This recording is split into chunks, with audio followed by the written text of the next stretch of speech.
কি নাম ছেলে? পরান তুলে কোথায় বাড়ি? বেল পাহাড়ি। কি আছে সেথা? দারিদ্রতা, কি আছে সেথা? দারিদ্রতা। আর কিছু নাই? খিদের বালাই পড়াশুনো? কেউ করি না। স্কুল আছে? নয়কো কাছে, কত দূরে?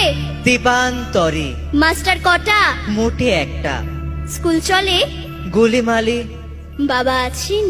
স্বর্গে গেছেন। মা কোথায়? রোগ সজ্জায়। সংসার চলে? ভিক্ষা পেলে থাকিস কোথায়? গাছের তলায়। ঝড় বাদলে? ভিজি জলে। ডাক্তারখানা? একটাও না। অসুখ বিসুখ? সব ঝাড়ফুঁক। পূজা পার্বণ? শুধু শালবন। হিন্দু না বৌদ্ধ? জনযুদ্ধ। কেন হোলি? কি করে বলি? পুলিশ আসে? মাসে মাসে। এসে কি করে? মারে ধরে, তারপরে? জেলেও পড়ে।